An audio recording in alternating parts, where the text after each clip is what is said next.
بسم الله الرحمن الرحيم والسلام عليكم ورحمة الله وبركاته داوديال meel walba adduunka aad ka soo joogtaan oo naga daawanaysaan baa ku soo dhawaada TV-ga caalamiga ee Somali Cable waa barnaamijkeeni dallis aan alaaba galab walba oo jimcaha aanu idiin soo tabin jirnay barnaamijkan sida aad ku barateen ba ah barnaamij lagu boorinayo lagu dhiirigelinayo inay dadku dantooda iyo dalkooda dhistaan oo dantooda ka shaqeystaan oo dadkooda wax taraan ayaan galab walba fahmeen walba waxaan ku soo casuunaa qof aan isleenahay aleelahay wuu ka soo baxay sharuudii ahayd war ma tahay qof dadaalay oo dantiisii ka adkaaday oo dalkiisii wax taraya waxaan oran karaa aleelahay galabta ayuu garabkayga bidix fadhiyaa barnaamijka waxaa marti iigu ah waa samafale Cabdimaalik Muuse Coldoon oo ah nin u gurmada sida aad ku taqaanaanba danyarta maatada masiibooyinka wax walba ummadda Soomaaliyeed soo food saara nin ku dhiirada oo dhaha aleelaha wixii karaankeeya oo aan ka qaban karo ayaan ka qabanaya asagoo dabcan kaashanaya walaalaha Soomaaliyeed meeshii joogaanba haddaba Cabdimaalik waa kuma Cabdimaalik Muuse Coldoon maxaa arrimahan ku dhaliyay maxaa asaga mas'uuliyadda goonida saaray asaga ayaan ka wareysan doonaa Cabdimaalik salaam calaykum soo dhaw بسم الله الرحمن الرحيم الحمد لله رب العالمين واد mahadsantihiin أبو بكر عوالة عاوة aan la joogo muxuu ahay muqbahiyaha Somali Cable muqdisho waan dhawahay aad iyo aad waxa la isdahaa Cabdimaalik Muuse Coldoon magac dheer cid walba ku taqaana bal horta intaan samafalkaaga u gudbin bal taariikhdaadii nololeedkaagii waxaad ku soo baratay dabcan ku barbaartay magaalada Burco waxbarashadaadii xageed soo qaatay waa kuma Cabdimaalik bal wax yar nooga taabo ma mahadsantahay mar labaad waan u mahadcelinayaa dadka maxaa la socda meel kasta ay joogaan Cabdimaalik waxa runtii barbaarkaygu ahaa waxaan ku dhashay meel miyiga ku dhashay gaar ahaan Buuhoodle oo gobolka Togdheer ahay yani isla maxaa yaraantiiba waxaan maxaa Burcaanimi ahaan marka wax la sheegay in la jiraha halkaasaan dee malcaamadaydi iyo waxbarashadeedii bilowgii bilaabay dhibaatadii maxaa ka dhacday Soomaaliya waxaan tagay maxaa Yemen halkaas oo ehelkayga ay joogaan walaalkay Dr. Mubaarak Sheekh Muuse Coldoon maanta Hargeysa jooga ayaa ay soo barbaariyay abahay u dhintay anoo 7 jir ah ayuu dhintay kadibna waxaa la kafaalo qaaday walaalkay wuuna kaxay ilaahay khayr ha siiye iyadoo ay dhib badan ka jirto maxaa dalkii qax badan jiro halkaas uu nageeyay Yemen buu nageeyay Yemen baan runtii maxaa yani ku dhismanay waan dhisnay waxbarashadeedii maxaa halkaas maxaa ku soo qaatay yani maxaa hoose dhexe sare ilaa heer jaamacadeed takhasuskaygu waxa weeye runtii wax ka baxsan warbaahinta oo yani maxaa shariica iyo qaanuun ayaan soo bartay laakiin hiwaayadeydi maxaa noqotay warbaahin noqotay oo gadaal ka noqotay oo in maxaa warbaahinta oo yar baan xiiseynayay marka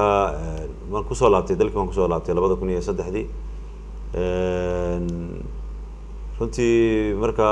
aan ku soo laabanayo waxyaabaha maxaa aan ugu yimid maxaa dhulkii anoo xiiso badan u yahayo oo aan muddo 12 sano ka maqnaa 1990 ilaa yani 2003 xiise aan caadi ahayn baa maxaa yahay oo runtii ciidaydii dadkaygii Soomaaliya ku hadlayay ayaan aad ugu xiisooday marka waan soo galay halkaas anoo jooga waxaan nimid maxaa dhulkii baan nimid oo runtii min صفر baan ka bilaabay hadana min jadiid zero baan ka soo bilaabay waxaan ka soo bilaabay xaqiiqatan markaan dhowr sano joogay ayaa waxaan bilaabay maxaa inaan macallin noqdo bare noqdo maxaa dugsiyada magaalada Burco maxaa ka noqdo macallin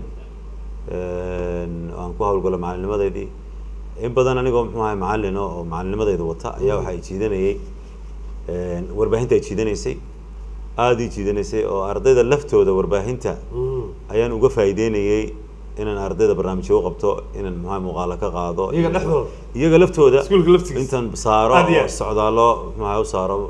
oo aan soo noqono anagoo maxaa muuqaal badan runtii haysana marka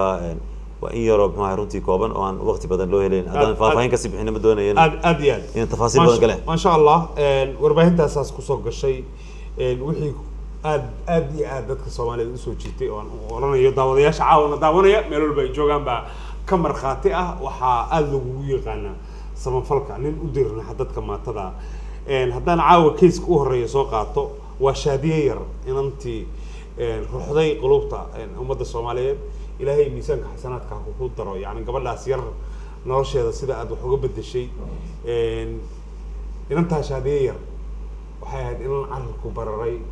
oon hadli karin maanta way qoslaysaa caruurta kale ku qoslaan kalsoonidii ku dhintay ay bannaan ku cayaarto ciyaal kale la cayaarto iskuul inay aada ka baqayso oo carabkii iyo afkiiba xiran aan hadli karin maanta waad u gurmitay dhexdaad u xiratay ummadda soomaaliyeed baa kuugu tagtay maanta gabadhaas way cayaaraysaa way qur-aan bay akrinaysaa way boodboodaysaa way qoslaysaa dareen noocee bay kugu abuurtaa arrintaas oo kale runtii shaadiye yar waxay ka mid ahayd kaysaska iyo arrimaha muxuu ahaye adkaa ee isoo mara shaadiye yar waxay ahayd inan yar oo muxuu ahaye carabku weynaaday bararay buu ahaa aad bay xaaladeedu u adkayd shaadiye yar waxaa weeye muddo 8 sana bay carabku saa ah ku dhalatay sanadihii hore bilowga nolosheeda marka way garan waayeen marba meel geeya ehelkii waxa weeye way ka soo qaadi waayeen xaqiiqatan yani aagan warbaahinta markaa muxuu ahaay maciinsadeen inay bal warbaahinta la xidhiidhaan oo ay muxuu ahaay ay warbaahintii u tagaan ehelkeedii ay usoo bandhigaan oo ay yidhaahdaan waxa weeye xaaladeeda muxuu ahaay laga hadlo marka runtii warbaahin badan bay soo mareen maalintaas ay iman doonaan marka waxa weeye dhalinyaradii baa joogtay waxay usoo tilmaamtay cabdimalik barnaamijyadan ka shaqeeya waan xasuustaa inanka wariyaha soo tilmaamay way yimaadeen waana loo kaa soo tilmaamay markaa mashquul baan waxaan ku mashquul baan iminka waan shaqeynayaa marka waxbaan meel baan arday carabi ugu dhigay waan shaqeynayaa mar kale ma iman kartaano markaas inantii un bay tuseeno waxay ka qaaday muxuu ahaay niqaabkii inantii yar ka qaado argagax muuqaal argagax laban arkay waan joojiyey shaqadii inantii muuqaal baan ka duubay ببساطة يعني كاميرادها عادية iyo moobilada ayaan ma ku shaqeynaa waa duubnay baraha bulshada ma la wadaagay ilaahay ma dadka Soomaalida runtii oo ka anagu ma manihin dad haya oo dadkii lacag siinay dadkii ma nu sheegina isan ma iyagana oranayna bal ma geelaydin kala soo xiriiraya hooyadeed baan xiriirkeeda qornay waan baahinay Soomaalida waa u kacday waxa weeye dhaqaalihii soo ururay waxaan go'aaminay markaa in muxuu ahayd la geeyo meel qalliin wanaagsan ka helayso Malaysia noqotay oo Malaysia waan babixinay dhowr bilood kadib waxaan malanayaa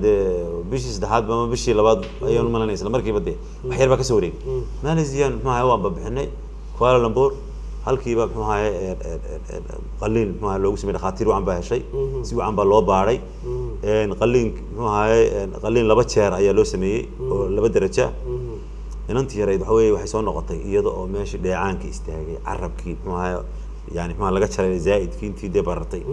yani caafimaad inantii yareed oo hadlaysa oo sheekaynaysa oo qoslaysa ayay toosroortay runtii waxyaabaha aadka ay farxad galiyay bay ahayd oo dadka muxuu Soomaaliyeed baana iyaguna runtii ka qayb qaatay ilaahay khayr hasiyo aad dad u mahadsantihiin daawashada meel nagala socotaanba waa si toos ah nooga daawanaysaan waa Somali Cable markasta email kasta sidoo kale barteeda Facebook official @Somali Cable you can tweet us and follow us @Somali Cable waad noo soo qori kartaa fariimahaaga magaalada Muqdisho iyo nawaaxiga adduunka meel joogtidba barteeda Facebook haddii aad rabtid inaad su'aal weydiisid waa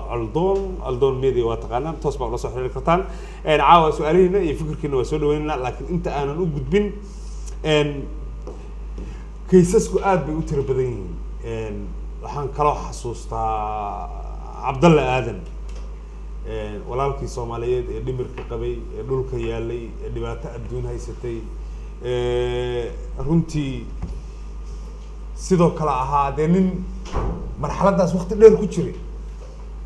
bal ninkaan nooga sheeka xaaladiisa ay ahayd marka la qoray waxa isbedelay Cabdalle Aadan waxa weeye waa nin reer Burca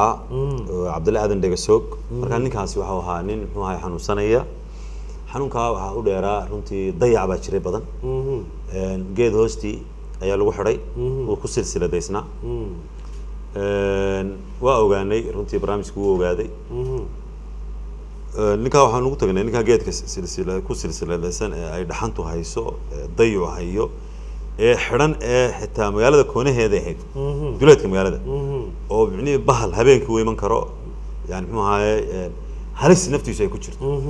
waxa inta u dheereed lug baa gooday lugtaasi waan weydiinay see uu ku gooday yani silsiladii hore ee lugta ma haysay ee geedka u haysay ayaa jirtay maxay sameeyeen lugtii kale si xidhay تكلا أنا قاعد قاعد أوصل رجلا tii kalena waxa weeye halis bay ku jirtay waxa weeye way bilaabaysay dhaawac uu soo bilaabmay oo gaan gariib taa ka gashay oo xabiraha sameeyay marka arrinkaasi runtii muuqaaladii ugu argagax badnayd baa ninkaas soo ciid yani muxuu ahaay isrogrogaya oo xaaladiisu ay adag tahay xaqiiqatan marka intaanan iman xaaladda ilaa markaan aragno gabiga bani aadan baad oo isbedelaysa ma sugi karaysid inaad dib u dhigtid kiisaska gaar waxa weeye waan duubnay waan soo bandhignay ummadii baa runtii muxuu ahaay u kacday waxaan xasuustaa yani muxuu ahaa shakhsiyaadkii ugu horreeyey ee ila soo xidhiidhay muxuu ahaay shakhsiyaadka rasmiga ah ee madaxda ila soo xidhiidhay waxaa ka mid ahaa wasiirkii hore arrimaha gudaha Soomaaliya cabdiraxmaan adowa ayaa ila soo xidhiidhay muxuu ahaay oo subaxii maan soo toosin goor hore subaxii baa aad ii soo garaacay aniguna waan arkay lambarkan ma garanayn fariin buu ii soo qoray waxaan ahay ninka noocaasa markaasaan ku celiyey halkaasaan muxuu ahaa isku baranay markii ugu horreysay cabdiraxmaan arrinkii aad buu ugu damqaday xaqiiqatan wuxuu yidhi muxuu ahaa niyow ninka noocaasa xaaladiisu aad bay ii dhibaysaa ninka waa inaynu muxuu ahaay hawi waa inuu helaa si dhaqsaa daryeel waa inuu helaa ninka meesha muxuu ahaay dhakhtargee meelgee yani muxuu ahaay waxa weeye deg baan soo daraya $1,000 buu soo daray ugu horreeyey kadibna waxa weeye olole kale u galay golihii wasiirada muxuu ahaay lacag wuxuu ka ururiyey oo u soo bandhigay xaalkii xilliga muxuu ahaay golihii wasiirada xilliga dowladda xasan sheekh maxamuud lacag $10,000 ayuu ka ururiyey arrimahaas oo kale waxa weeye kaalmo kuwana annagana lagu soo hagaajiyey xaqiiqatan waxay ahayd kunkiisaas uu ka duwanaa muxuu ahaay lacagaa badan oo yimi oo bimacnaa wuxuu ahaa dhiirigelin buu ahaa tallaabo wanaagsan buu ahaa waxaa noo yimi isaguna muxuu ahaay runtii oo arrinkaa isaguna arkay wasiir kamid wasiirada muxuu Soomaaliland Ali Xasan Ali Marreexaan oo isaguna muxuu ahaay arrinkaasi damqay kana jawaabay wuxuu isaguna muxuu ahaay soo gaarsiiyey lacag $6,000 yani waxa weeye runtii waa la iska dhigay dhinaciya arrimaha siyaasadda dhinaca la iska dhigay arrimaha mafalka dadkii mideeyay arrimaha damaq ayaa damqay dadkii way soo kaalmayeen labada yani muxuu ahaay ninba waxa weeye hormuud bay u ahaayeen aad baan u salaamaynaa meel joogaanba wasiirkii hore arrimaha gudaha iyo wasiirka howlaha guud iyo guriyinta Ali Xasan Marreexaan Ali Marreexaan hore guriyinta Ali Xasan Ali Marreexaan labadiina aad baan u salaamayaa shakhsiyaadku daysho mudan maatiin ilaahay miisaanka xasanaad kale ku daro iyo dabcan dhammaan kumanaanka caawa daawanaya ee u gurmaday shakooyinkaaga lama soo koobi karo daawadayaal badan ayaa adduunka ka daawanaya ilaahay subxaanahu wa tacaala waxaan kaaga baryaynaa bay tiri inuu miisaanka xasanaadka ugu daro master Caldoon wallahi nin adag ayaa tahay bay tiri Xasan Habi jazaakallahu khayr ayay timi Faaduma Faarax wiilkeena Caldoon إلهي هكو حفظه إلهي هذا كلام صفوان رشيد وحي تري خير الله ينسيه مواطن سوماليات يري يركز سنة كا ومقعيدا فيسبوك لقصة قال مواطن سوماليات والنبع إلهي هكو حفظه فاطمة فارح ما شاء الله فيفا علدون people love you man أدون كان وجود عليه تدخل علدون بهدي مغلان يا ويبرران محاد كو أرنا هيدلين يرضى arkaysa waxyaala ay wax ka qaban karaan oo hortooda yaala maxaad ku dhiirin lahayd runtii muxuu ahaay waxyaabo dadku muxuu ahaay awoodiisa qofku markuu ogaado wax buu qaban karaa runtii muxuu ahaay dadkeena awoodo Ilaahay siiyay qofku awoodiisa markuu ogaado ayaa wuxuu u baahan yahay in la talo iyo tusaale u baahan yahay in dawada laga riixo aqligiisa inuu ka shaqaysiiyo runtii waxaan oran lahaa qof kastaaba ha isweydiiyo su'aal ah maxaan anigu dadka ku anfici karaa dadkayga iyo dalka bal anigu hebel ahaan xasan ahaan muxuu ahaay farxiye ahaan inay halkaa inta fadhiistaan anigu bulshadayda maxaan u qaban karaa maxaan anigu ahay markaasaa waxa u soo baxaya halku qaban lahaa waxa u soo baxayaba awoodihiisa u soo baxayo niyood halkaas aad ku fiican tahayba halkaas bulshada wax ka tari kartaa marka dhalinyarada iyo dadkuba qof kastaaba oo bulshada ku jira ha isweydiyo intaan waxba qabanba anigu maxaan u qaban karaa aad بالسويدية بالعاو أنا من هاللو السويدية مركز كبحة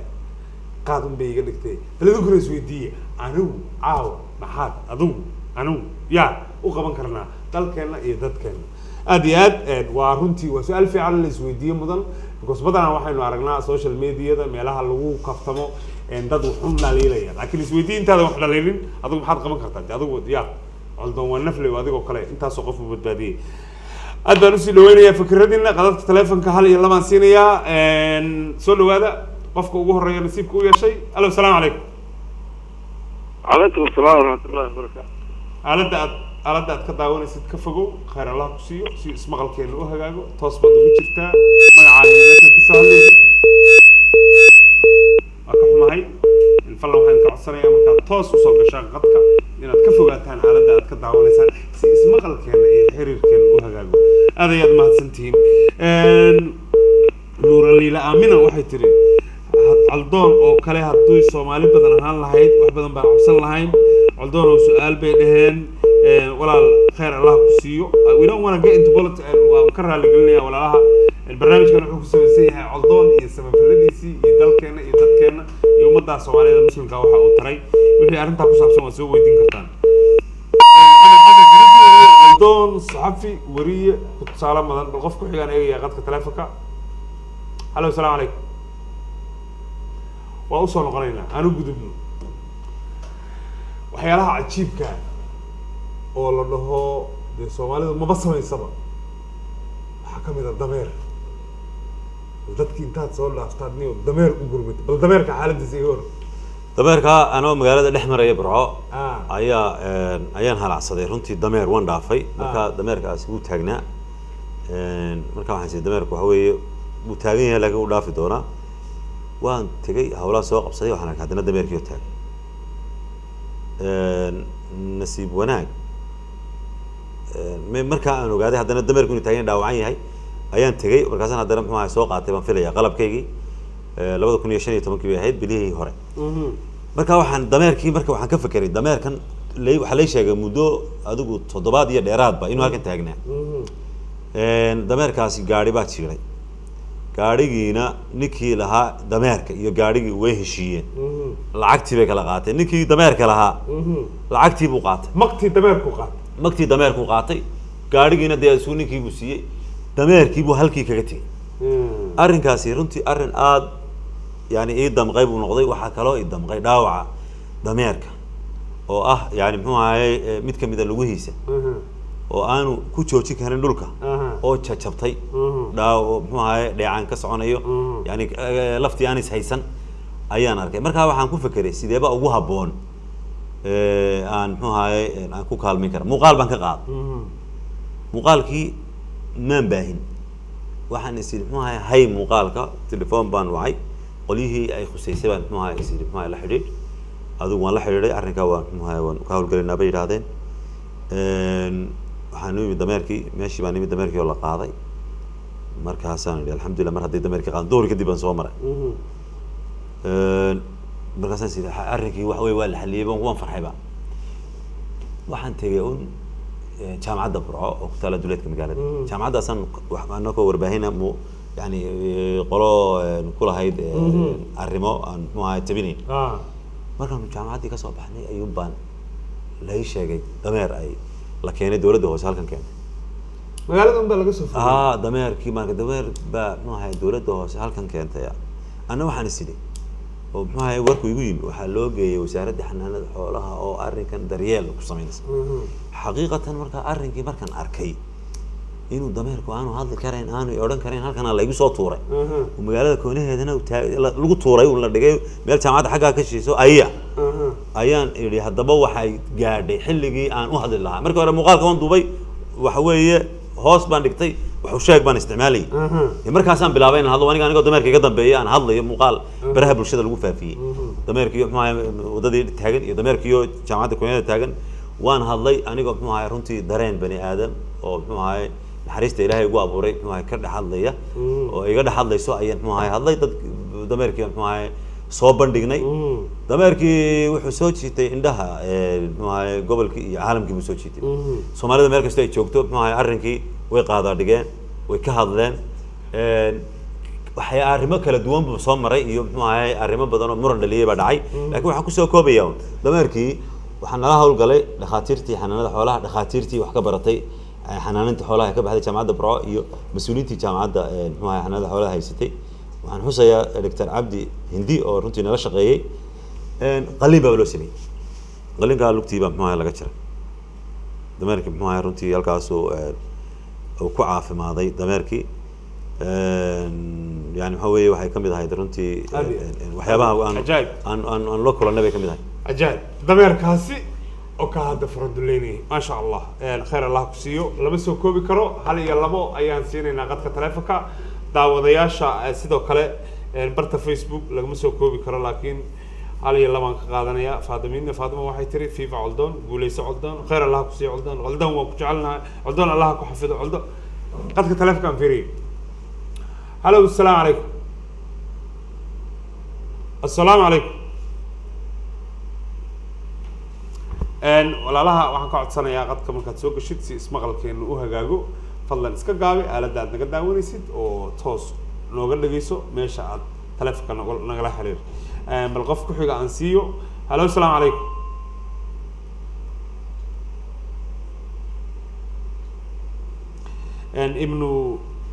ibnu Adi Faiz oo barta Facebook wuxuu ku yiri Coldoon shaqo badan baad qabatay mustaqbalka fog maxaa ku qorshaysan hawlahan samafalka si loo ballaariyo mustaqbalka runtii waxaan wadnaa barnaamijkan inaan maxay heerkan uu joogo ka ballaarin oo iminka maxay waxa weeye warbaahin dadka tusayso war qofkan soo kaalmeey inuu mu'assasad noqdo yani maxay mu'assasad yani ballaaran oo wax badan qaban karaysa inuu noqdo ayaa maxay noo qorshaysan insha Allah baydin ilaa kareem oo uu noqdo maxay heer caalami ayaa maxay noo qorshaysan runtii dadaal noocaas aan wadnaa waxaan rajaynaynaa inaan ku guuleysan ما شاء الله إن شاء الله سود عيا فريمين إنه سود ويننا برتا فيسبوك you can also follow us تويتر كا @somalicable فرينتينا ونو سود دير كرتان ميل بقى جبتان برتا إيميل كا ودلس @somalicable.tv أديك لفتكاغو أدي أتاي ميد دالي ودنتي زكاة كاري ودلكيسي وحترية قلبت عالدوب بايلا فليا أديك نقول كرتان لسه حلو البرنامج كا ودلس @somalicable.tv قالت كتلفون كا بانقف كل حاجة سينيا هلا السلام عليكم الو السلام عليكم قدادك aad u busy waxaan ka codsanayaa inaad iska gaabisaan qadadka aad taleefanadii bartii Facebook radio lama buu noqotay lama soo koobi karo aan u gudubno bal Aweys Ali Aadan Aweys hooyadii guri la'aan tahay bal hooyada sheekadada iga war Aweys Ali Aadan طبعا horta marka hore muxuu ahaa Abu Karow xaaladaha badan aba nala soo sheega maadaama dadkii ay nagu og yihiin inaynu barnaamijkan samafalka ka shaqeyno oo yani ilaahay muxuu ahaa nagu guuleeyay cases badan iyo qadiyado badan dadku way nala soo xidhaan waxay yiraahdaan halkaas wax ka jiraan dadka noocaas muxuu ahaa jira kaalmeeya galabsiya marka Aweys dadkii nala soo sheegay bay waxay ahayd muxuu ahaa hooyo iyo saygeeda iyo inankeeda oo inankeedu dhimar ku ahaa odayga laftiisa muxuu ahaa xanuunsanay waxay degan yihiin meel muxuu ahaa xaafad meel wada oo yani jaarkaas ay ku nool yihiin nolol maalmoodkooda oo dadka jaarkaaba u kaco oo waxay cunaan iyo yani ka warhaya dulmina ku dhacay kays dulmiya ku dhacay arrin dulmiya ku dhacay oo way cabanaysaa hooyadani way ilmeynaysaa barnaamijkan ka duubnay oo waxay ka cabanaysaa dad bay ka cabanaysay يعني محاي يدو شيء عبا شديد أدوك وان بردقناي وحي أقومي هم سنة غالة الله صدري حرير كذا نقرناي محاي إذا لقلا سحر يدتكي محاي لبردي تدكي كواك دوابان وقرناي ولا سحر غالة الله صدري لقالها هاس هو هاي وحلا قرشيي إن اللهم صل على نبينا محمد هوي لو اسمه باهيدو وين وحوي وهوي هوي لان باهيس وضي دقين حافظه وسيتي بلازا ومقالة برعو waxay kamid tahay muxuu ahaa xaafadaha magaalada imika aad loo dhiso la jecel yahay dad badan ay jecel yihiin inay muxuu ahaa guriga ka dhistaan waxay ku taalaa aaga hotel loo yaqaan City Plaza way halkaas ay deganaayeen waday deganaayeen isla aagi meel ka dhow ayaa muxuu ahaa dhaqaale heleen guri ka kooban loogu talagalay yani guri wax loo yaqaano laba balood aan idhaahdo balood oo afar qol laga dhisi karo ayay saddex qol muxuu ahaa looga dhisay alxamdulillah iyo meel barxad banaan imika halkii bay degan tahay guriga bay joogtaa nolosheedu maxaa way fiican tahay inkastoo ay maxaa runtii ay ii sheegtay maalin dhawaato aan booqday in ay yani maxaa guriga weyn haysanay ay wali kale duruuf kale ay jirto laakiin waxay kamid tahay dadkii ilaahay nagu guuleeyay in maxaa guriga aanu taagno iyada iyo ninkii lugta oo ayna sheekadiisa dhameystirin oo ku dambeysay Cabdalle wuu caafimaaday cabdullaahi aadan dhigasoog marka la garab istaagay dadkii ummad badan baa maxaa garab istaagtay wuu caafimaaday oo ninkii wuxuu ahaa nin dhimirkaa buu ahaa dhowr iyo 20 sano kiniin lama siin baa lagu ku saabsan arrimaha acsaabta iyo neerfayaasha iyo dejinaya mar qolo lama siin oo dhakhtar dhimir looma geyn adigu ninkii doctor aadan daahir inaan filayo magaciisu saas ahaa oo maxaa ka hawlgala magaalada Burco ayaa dawooyin u qoray ilaahay khayr ha siiyo ninkii waa caafimaad ninkii wuu isbedelay cabdalla wuu isbedelay wuu sheekeynaya cabdalla maalintii aan guriga ku wareejinay guri baan u dhisnay bifadlillah maalintii aan guriga ku wareejinay muxuu lahaa waxaan weydiinay su'aal kaftano deemika waaba guursanaysaa wuxuu yiri ha oo diyaar baan ahay in guursado oo u dhaarsanaa oo guur buu u dhaarsanaa marka waxa weeye waxay kamid ahaayeen labada xaalood labadii guryaha loo dhisay oo ilaahay mahadi aad iyo aad lama soo koobi karo aad ayaan u mahadcelinaynaa farsamo yaqaanada iyada magaalada muqdisho oo arrinta nagala shaqeynaya aad bay mahadsan yihiin sidoo kale fariimihiina lama soo koobi karo maasha allah coldoon waxaad noqon kartaa hogaamiye waxaa lagaaga bartay daacadnimo oad ku mahadsan tahay jawaabtaada coldoon waa ibnu fai felis maasha allah ilaahay cimri dheer iyo caafimaad ha ku siiyo ayay tiri sabriin caddeey fifa coldoon eega coldoon horumarka uu sameeyey eega ku dayda dhalinyaro soomaaliya ninka ummadda wax tara oo walaalkii baahan wax siiya maasha allah dadka soomaalidu coldoon bade markay maqlaan way jidboodaan oo way ku aamineen oo way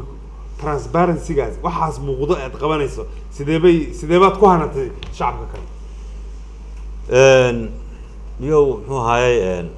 runtii barnaamijkana wuxuu ka bilaabmay waxyaabaha keenay baan anigu aaminsanahay inuu barnaamijkan guuleysto kuma bilaabmin intaan soo fadhiisanay aanu niyo maxaan ka faa'iidnaa hay'ad aynu samaysano barnaamijku saas ma ahayn asalkiisu in maxaa talow ugu wacan laga faa'iidaa hay'ad ay samafala oo aynu saas aynu oo faa'iido aynu ka helo aynu samaysano ma ahayn marka wuxuu ahaa wariyanimadeydii caadiga ahayd anoo price ka jooga ayuunbaa dadkan dhibaataysan ii iman jireen lay keeni jireen iyo qofkan maxaa dhibaataysan dadka ula hada waan ugu dari jiray waxay dhici jirtay waxa laga yaabaa inay bishii labadii bilood mar lay keeno qof marka wixii baa maxaa guuleystay wixii baa batay warbaahintii kale dhalinyaradii la shaqeynaysa bay ku yaraatay oo muqbaahiyaashoodii siyaasadda ay ku soconayeen ayaa yareeyay kadibna anigu laakiin waan sii waday inamadii wariyaasha ahaa maxaa cabdimaalig unge wixii markay wixii u imanayay oo dhan baa aniga ii yimi anna waan u baahiyaa oo muqbaahiyihii maxaa aan u shaqeynayay marka ayaan ka baahin jiray markii kalena waxa weeye baraha ay bulshada ku xidhiidho ayaabaan adeegsaday halkaasaan dadka muxuu ahaayey intaan ka duubo oo qofka dhibtiisii aan ka duubo ay muxuu ahaayey aan baahiyaa oo la soo kaalmay marka horta qodobka koobaad waa kaas qodobka muxuu ahaayey dadka keenaya inay barnaamijkan sii wadaan oo dee anagu iminka lacag 40 kun aan u wadnaa halkan qaraxii soobe dee maaha mid aan jeebkayga ka soo baxday dad baa soo diray waxa weeye way awoodi karayeen inay halkan kusoo hagaajiyaan kumay soo hagaajinaa anigoo Burco jooga bay yidhahdeen adigu geey marka barnaamijku runtii dadkaa sii wada dadka ayaa muxuu ahaayey sii wada horumarkan uu gaadhay muxuu ahaayey dadkaa sii wada qodob kalena wuu jiraayo wixii waxa weeye dee wax waadax oo la arkayo waxay arkayaan qofkii muxuu ahaayey dhibanaa oo wixii qaadanaya gurigii loo dhisayo dhakhtarkii la geynayo lacagtii lagu wareejinayo telefoonkiisii la qorayo oo dadka ma nidhaahno annaka nala soo xidhiidha ma nidhaahno lambarka iyaga waa kaase annaka qofkan ka wakiila ma nidhaahno iyagaa dadku iyagoo aan qofkii lambarkiisii qornay bay marmarka qaarkood ay nagu soo diraan waana badan tahay qofkii waanu qornay lambarkiisii halkaasaa laga helaa halkaasuu degan yahay xiriirkiisa isaga kusoo dira haddana waxa weeye kalsooni ay nagu kalsoonaadeen ayay qofkii aanay ugu soo direen bay nagu soo direen isagana waa u direen dadka qaar oo dadkii muxuu ahaa isku mid maaha marka barnaamijka taa lafteeduna qayb ayay ka qaadatay in ay muxuu ahaayey ay guuleysto mid baa jirta niyo runtii xaqiiqatan mid kale aan isleeyahay guusha ugu weyn waxa weeye ay ka timi ilaahay fadliga ilaahay waxaan ka baryaynaa tabaat baan ka baryaynaa inuu muxuu ahaayey xaqana waafaji ka badan waxay ka timi niyo waxaa jira dadka dhiban markaan arko waxay iga tahay samaysiga maaha waxa weeye waxaan jecelahay inaan qofkii kaalmeeyo maadaama aanan arkayo war qofkaas oo yar ka duubta mobilka oo facebooka gelisa waa la tegayaa wadiyo isaga gali waxa weeye ha ka khayre marka waxa weeye waxa igu jira dareen ah inaan qofkan aan ka naxayo xaaladiisa aan doonayo inaan wax ugu qabto siyaabo kala duwan oo aan barnaamijka ku horumarin doono insha Allah waa ku warrami doona insha Allah biidin alkarim aad iyo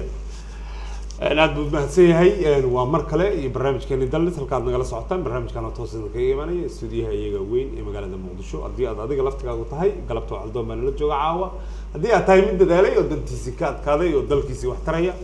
insha allah waa jecelnahay inaan kugu soo dhaweyno stuudiyaha iyo barnaamijka dallis waa dallis@somalicable.tv ayaad nagala soo xiriiri kartaa daawadayaasheeda barta Facebook aad bay mahadsan yihiin fariimihiina lama soo koobi karo hal iyo laba haddaan kasoo qaato barta taleefanada aad iyaguna busy u ah waa soo dhaweynaynaa coldaan aad baan kuu salaamaynaa maasha allah walaal waa ilaahay ha ku barakeeyo waan ku taageernay waana ku garab taaganahay wax allaale waxaad soo bandhigtidna waana aaminaynaa ay tiri safiya xasan soomaali dhab ah maasha allah coldaan maxamed xaaji wuxuu yidhi soomaali dhab ah wuxuuna u qalmaa in la siiyo abaalmarinta ugu sarreysa ee nin soomaaliya weligiis la guddoonsiiyey felis cabdiraxmaan waxay tiri waa nin khayr leh ilaahay khayr badan ha siiyo ilaahay masaakiinta u daryeelay isagana ha barakeey amiin baanu leenahay ilaahay miisaanka xasanaadka ugu daro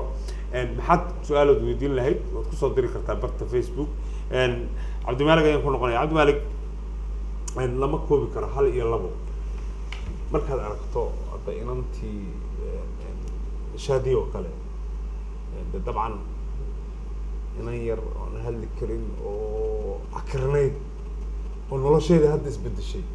oo hadda soo barbaartay oo inan qoslayso kaftamayso sheekeynaysa yacni dareen noocay kugu abuurtaa guul baan dareemaa runtii guul weyn baan dareemaa xaqiiqatan oo aan muxuu ahaye jaanib ka mid ah jawaanib alxayaa dhinac ka mid ah nolosha yani aan ku guulaystay baan dareemaya farxad baan dareemaya runtii qofka farxaddiisa ayaa farxad iyo waxa igu filan inantii yarayd in ilaahay fadligii anigoo addoonka daciifka ah oo aan yani muxuu ahaye baahintii aan baahiyey ay sabab u noqotay inantii yarayd inay caafimaado bifadlillah marka farxad baan dareemaa waxay igu sii dhiiri gelinaysaa in dad kale haddii aan saa u qaban lahaa in iyaguna noloshooda wax iska bedeli lahaayeen marka dareen farxadeed baan muxuu la wadaagaa waan ka warhayaa waan booqdaa xaqiiqatan waan la kaftamaa marka waa ilaahay mahadii waxaan dareemaya muxuu farxad aad iyo aad shaadiya haddii aad caawa naga daawanaysa magaalada burco aad baanu ku salaamayna adeer maasha allah guulayso way badan yihiin dadka aad wax tartay hal iyo labo ilaahay baa wasaad sheegtay iska leh laakiin dadaalkeeda adigaa lahaa way badan yihiin kiisaskii kuugu adkaa dabcan shaqo walba loo dhaqaaqo caqabadana way leedahay fursado iyo waxyaalo kuu fududeeyana way leedahay waa maxay kiisaska kugu adkaa ka hor yimaada maxsuusta hal iyo labo xaaladaha adag xaaladaha adag waxaa ka mid ahaa hooyo aan aada uga nixi jiray oo geeriyootay iminka waxaa la odhan jiray cibaado daawud shire ayaa la odhan jiray hooyadaasi waxaa ku dhacay TV-da sidaan filaya lafaha hooyadaas 2015 maranaya ayaan barnaamijka diyaarinay lafaha ayaa isku laalaamay waxa weeye kiisaskii ugu adkaa lacag waan u ururinay dhaqaale waa loo ururiyey laakiin runtii yani muxuu ahaye 2 bilood gudahood ayay ku geeriyootay hooyadaas ilaahay waxaan ka baryaa u naxariisto islaan waxay ahayd hooyo waxay ahayd astaamo yani runtii iimaan badan iyo samir badan oo ilaahay u samirtay jirkeeda saasuu isugu noqday wuxuu noqday maro intuu laalaamay intuu saa isugu laalaamay lafaheedu way laalaa saasay ugu laalaamay yani xaaladihii ugu adkaa aan arko ayay waxaa ka mid ah xaaladaha kansarka runtii xaaladaha kansarka xaqiiqatan ayaa ka mid ah xaaladaha muxuu ahaye aan arko waxaad arkaysaa dad ayna gabadh aamina loolan jiray hebra iyaduna oo kansar ku dhacay oo aan muxuu ahaye barnaamijka dee kusoo bandhignay laakiin way ilaahay wuu qadaray kansarka ka mid ah oo yani xaaladaha adag ee aan muxuu ahaye la kulannay waa xaaladaha xanuunka xaaladaha xanuunka waxaa ka mid ah kiisas runtii dhinacna naga farxad geliyay markaan ku guulaysanay oo muxuu ahaye inan ayaa nuur axmed la yidhaahdo inantaas waxa weeye waxay noo sheegtay inay dhibana tahay oo ay muxuu ahaye bimacnaa ay xanuunsanayso ayaan ka wadaa oo xanuunka HIV-gu hayo inan dhalinyaraa bay ahayd burcay ahayd ramadaantiina dhaaftay tii ka horreysay baan muxuu la kulannay inantaasi waxay deganayd guri bay deganayd qol yar oo ayna kiradii hayn waxay cunto ma haysato ramadaantii baanu ku booqanay barnaamij la booqashada ramadaanta oo kaalmee kuwan hoos timaada waa wareysanay ramadaanta 3deed bay ahayd yani ramadaantiina dhaaftay 1438 bay ahayd waan kusoo bandhignay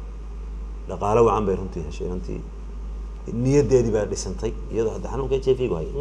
ayaa nuur axmed in ka badan $30,000 baan filaya mar 19,000 mar 8,000 mar lacago kala duwan baan muxuu ahaye guddoonsiinay waxay ka mid ahayd kiisaskii runtii ilaahay muxuu ahaye runtii يعني محوها نقول قولي وحكلوا ما كنت ريا يعني أبو كرو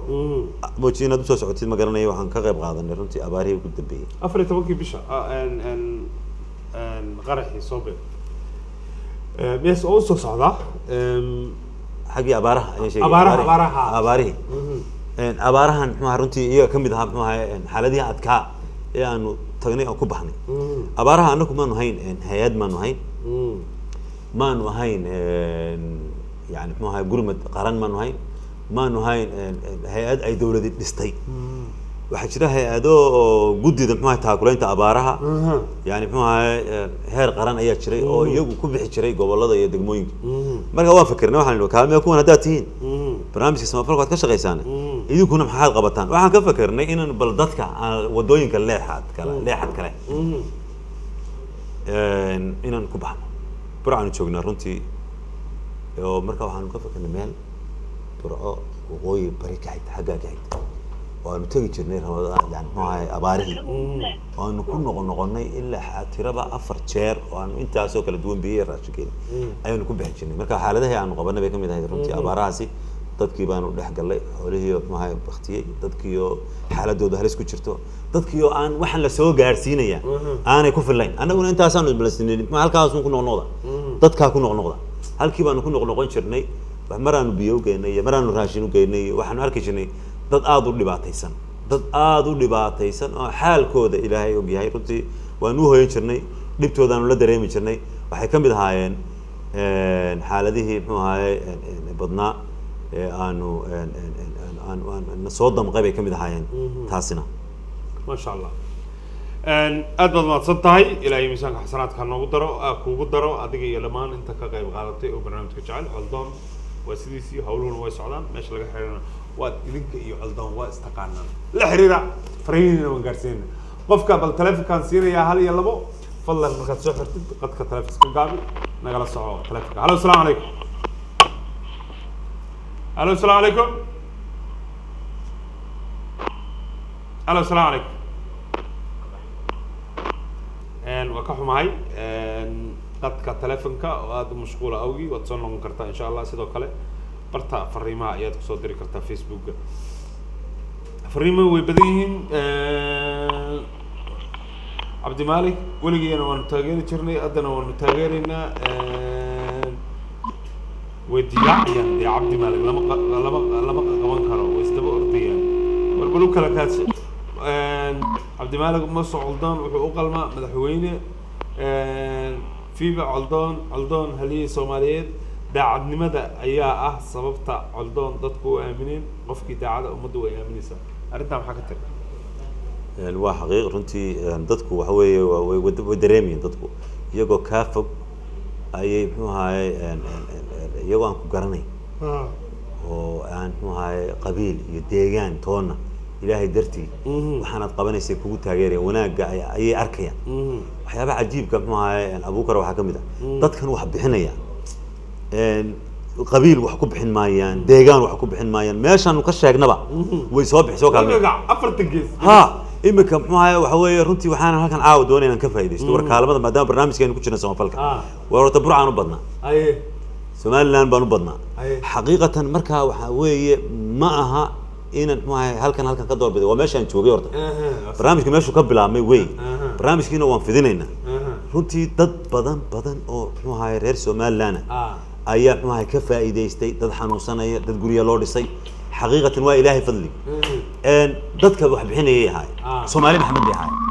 ما يهين غير برا ما يهين غير سوماليلاند كلية وحي هاي سومالي محمد أيام هاي برنامج كان سومالي ولا يسبحينه وحوي مي إيجين مربا بنعمل وكنا أما مي برعان صوبان دقنا أما مي جيدا نوقفنا أما هرجيسنا نقول شغلنا أما وآجيون هذا ما يقولين ما هي عبد الملك وحوي وحيلا صحيرية قبل هذا ما هي يعني مثلا كسماية شوجا يلا صحيرية أو دبدة شوجا إن ما هي رير جروجا أو دبدة شوجا صحيرية دبرنا وهو بدناين رير بيدا بيلا صحيرية رير مقدسة بيلا صحيرية رير بلدوين بيلا صحيرية رير هرجيسة بيلا صحيرية رير بورم بيلا صحيرية رير بربيلا صحيرية وحوي تدخي عن عاونين براي هاي مركها وما يجين وحوي إلهي درتي بيو بحنين حقيقة برنامج كذا كانوا حنو شيء in badan baad runtii soo kaalmayseen muxuu ahaa reer Burco ilaahay khayr ha siiyo waxa weeye dhulka Soomaaliduna insha Allah meel kasta maadaama aanan wali ballaaran waxaan isku dayaynaa markaan ballaarano inaan dhulkii meel kasto insaan Soomaaliya uu degan yahay inaan ma xafiis ku yeelano oo dadkii muxuu ahaa dhamaantood aan u shaqayn karno imika waa qorshayaasha hadda joogtaa Cabdi gogol barnaamijka la soo gaaray ma sha Allah waan garan karaa ilaahay baana barakeeyay kusdaacadnimo iyo qalbi farmad ku bilowday hadda waxaad ku sugan tahay magaalada Muqdisho dabcan waxaa jira duruufaad adag waxaa jira dad dhibaataysan qorshaha kugu jirta haddii lagu soo waco inaad kaamirada inta qaadato aad bahaysidoo dhigto insha Allah wixii karaankayga runtii xaqiiqatan barnaamijkii horta xakameyn baan ku sameynay waxa weeye xakameyn baan ku sameynay xaalad kasta imika ma baahino xaaladihii farahay ka baxeen marka waxaan isna xaaladda ka adag tahay mooyaan dadkii mid kasta tiisa horta la adag waan kala shaandhaynaa marka asaasaan u sameynaynaa wixii aan qaban karna muxuu ahaa waan qaban doonaa insha Allah biidin ilaahay halkan hadda waxaad u timid 14 Oktoobar qaraxii ka dhacay magaalada Muqdisho ummad badan oo u gurmatay maxaa ka qabateen maxaad u wadaan maxaad qorsheynaysaa muxuu ahaa waxa weeye qaraxii Soobe markuu dhacay 14 Oktoobar kadib يعني ما مال كدب وحبلا ما إني تذكر نصح جرا أي هذا عبد المالك هو هوي وحدون إنه سو جالسين رقالة هو تذكر هو جالسين لبتو سو جالي مركها وحدتك صوت دري أنا كبرات شوقنا ورنتي أنا هل كنا شوقين أنا أقول لا العقبان وضنا يرولن وهنا أنا قربت بان وضنا تذكر يوم با يريد معايا وحنكو صوت درينا العقبان كو صوت درينا شاليه ده صومالي kala duwan oo dacalada caalamka joogta kaliya jaaliyado kooxo ayaa inagu soo hagaajinayay qolo 4 ku soo dirta qolo 3 ku soo dirta qolo 2 ku soo dirta 100 konton intuu wayna soo gaadhay lacagtii waxay gaadhay in ka badan $40,000 marka waxa weeye imikaanu nimi muddo qaadatay runtii inaan nimaadno xaqiiqatan waxbaan isla sugaynay islaha marka waxa booba qurux badnayd ba halka annagoo intan 5 soo qaad iyo inagoo maanta 40,000 iyo dheeraad wadna farqi baa u dhaxeeya marka maanta intaasaan wadnaa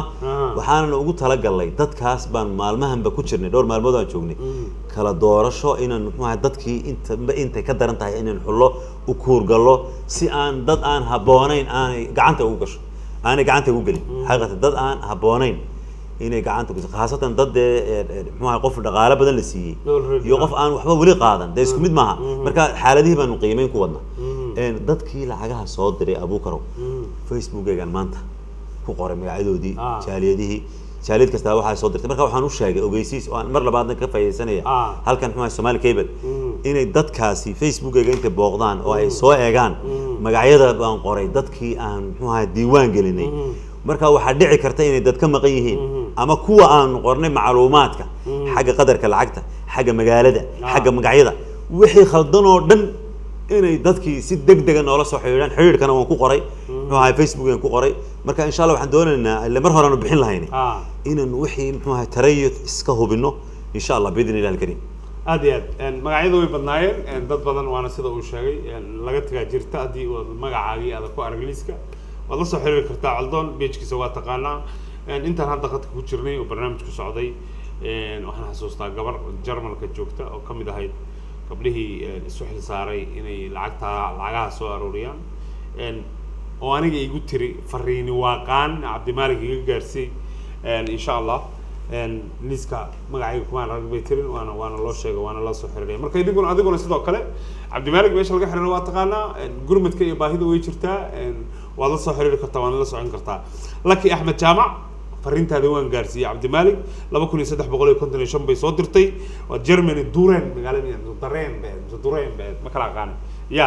magaaladaas joogta Lucky aad baad mahadsan tahay Cabdi Maalikna uu helay fariintaadii insha Allah cidii kale Cabdi Maalik meesha laga lahaa waa taqaanaa fariintaada guud baaqaaga guud Soomaali weyn Soomaalinimo dan deerta iyo dad si loogu gurmado maxay baaqaaga ku aadan xaqiiqatan waxa weeye waxyaabo badan baa maxaa weyn ognahay dhibaato badan baa in haysata waxaan u baahannahay runtii inaynu iskaashano barkeenba barka kale maxaa gacan siiyo ayaynu u baahannahay maanta waxa weeye dadku yaanay dadka kale ku daawan waxa weeye ku daawashadii baa badan war qof kastaaba isdir adigu dowrkaaga baadir adigu xaggaaga ka soo bilow war mid baa jirta oo runtii barnaamijkan inta aan ku jiray oo aan doonayay in baaqaygan aan ma raaciyo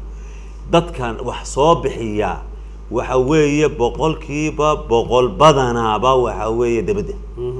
waaye waxay u sii badan yihiin boqolkiiba 80 ama boqolkiiba aan idhaahdo 75 ilaa 80 waa dumar الله يحفظه دمرك الصومالي سوس عبية ما شاء الله ميزانك حسناتك الله يكون قدر إيوه شكله boqolkiiba markaa waa yani inta badan waxa weeye waa dumar ilaahay khayr ha siiyo waxa weeye way mudan yihiin saabiyo duco iyo khayr ilaahay khayr ay ku siiyo dumarkeena ilaahay noo barakeeyo dumarku ilaahay noo barakeeyo marka waxaan u dirayaa baaq waxa weeye dadkii gudaha u diray war dadkii gudaha waxay aaminsan yihiin inaanay waxba qaban karin waxay awoodi karayaan maanta inay iskaalmeeyaan yani dadka dabadu yani duruufo adag bay ku nool yihiin waxa yara ay helaan bay xoog uga soo jaraan waa wax ay soo ururiyeen idinkuna waad awoodi karaysaan marka dadkii guduhu ma aaminsanayn wax bixin karo sababtoo qofka hadii laga dhaadhiciyo dibadda ka lacag badan ilaa dhooftid muxuu ahaay waxba ma hagaagi karaan hadii uu qofku aamino wax soonay waxba ma haysatid laakiin waxaan doonayaa inaan dareensiiyo waa intiinan gudaha waxaad awoodi karaysaan dhaqaalaad haysaan ayaamihii abaaraha abuukaro waxa weeye aad waxaan uga damqaday xaqiiqatan dadka gudaha dadka inta badan wax soo bixinaya waxay ahaayeen dadkii dibadda waar guduhu waxa weeye waar bustayaal baad ururin kartaan waar cuntooyin baad ururin kartaan waar dhaqaale yar baad ururin kartaan hal dollar baad intiina ladan iska ururin kartaan yacni kumuu jirin qanaacadaasi inay waxaa qaban karaan